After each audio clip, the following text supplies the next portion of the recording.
Süreç içerisindeyiz. Buradan başlayalım istersen. Barış ve demokratik toplum süreci içerisinde şu anda en aktif olan kesim kadınlar.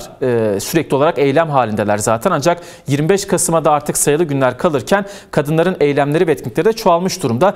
Süreç içerisindeki rollerini konuşalım. Daha sonra 25 Kasım'a geliriz. Senin düşüncelerini ve yorumlarını alalım. Tabii aslında senin de ifade ettiğin gibi kadınlar bu yıl 25 Kasım'ı biraz daha çok demokratik toplum ve barış süreci içerisinde ele alıyor. Özellikle eylem ve etkinlikleri yine TCA öncülüğünde bu minvalde güncelliyorlar.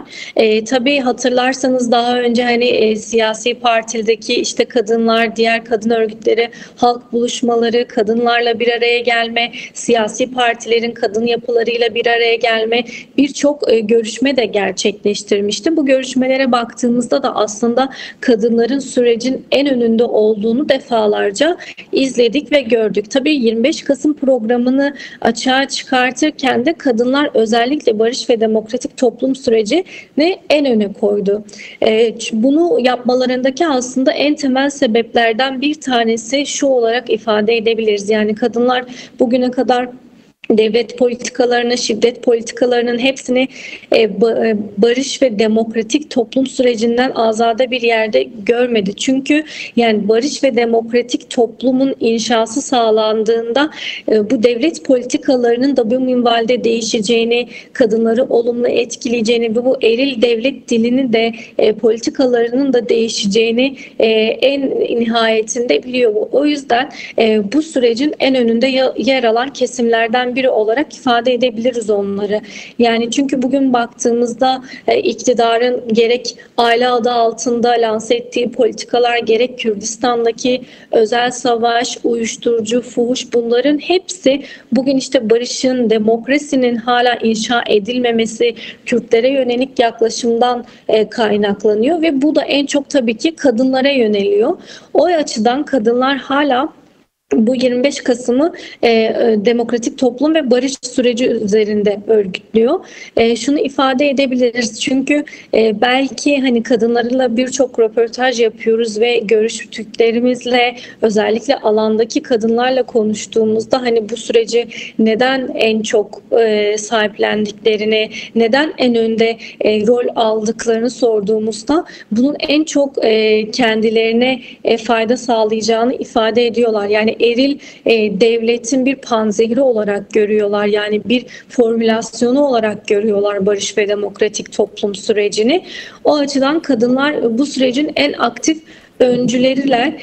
Tabii şunu ifade etmekte fayda var. Belki eğer bu süreç yani istenilen düzeyde devletten somut adımların geldiği takdirde ve nihayete erdiğinde belki kadınların yani daha katledilme ve şiddetten arındığı bir dönemin ve gelecek 25 Kasımların işte kadına yönelik katliamları her yıl 200-300 kadının katledilmediği bir gelecek perspektifi olarak da önümüzde durabilir eğer bu barış ve demokratik toplumun inşası sağlanırsa. O yüzden bu 25 Kasım aslında belki de kadınların şiddetle geçireceği en ağır politikaların işlendiği son 25 Kasım bile olabilir. O yüzden barış ve demokratik toplum süreci içerisinde bu etkinlikleri örgütlüyorlar diyebiliriz. Melek, bir diğer taraftan aslında az önce de ifade etmiştim ancak bu 25 Kasım dolayısıyla etkinlikler ve eylemler artmış durumda. Bu eylemler çok çeşitli oluyor. Bir panel oluyor ya da bir halk buluşması oluyor. Diğer bir taraftan erkeklere dönük eğitimler de oluyor. Bunları da görüyoruz. Yer yer medya haber aracılığıyla bizler de izleyicilerle paylaşıyoruz. Öne çıkan mesajlar nedir? Senin takip ettiğin kadarıyla yorumlarını da burada merak ediyoruz. Ya şimdi evet, senin de belirttiğin gibi kadınlar geçtiğimiz gün örneğin mesela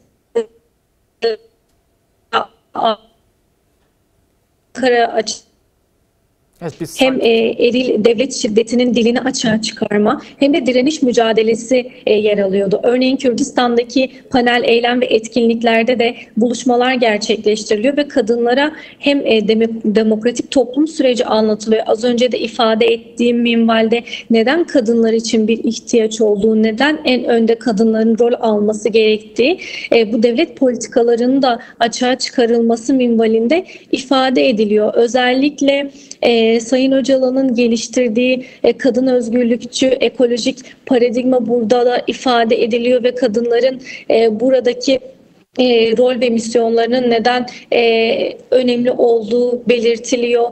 Toplumsallaşması sürecin özellikle kadın ayağında toplumsallaşması belirtiliyor. Diğer yandan da şunu ifade edebiliriz. Hani kadınların burada şiddete karşı öz savunmaları, kendi öz savunmalarını geliştirmeye yönelik de bir yaklaşım var bu panel ve buluşmalarda. Tabii yanı sıra şu da var. Hani devlet şiddetini açığa çıkarma, özellikle Kürdistan'da yürütülen fuhuş, uyuşturucu, bunlara karşı neler yapılabilir, neler ele alınabilir, bunlara ilişkin mesajlar da halkla, kadınlarla buluşturuluyor. Özellikle iki temel ayaktan şekilleniyor diyebiliriz. Birincisi direniş ayağı, direnişin nasıl örgütlenmesi gerektiği.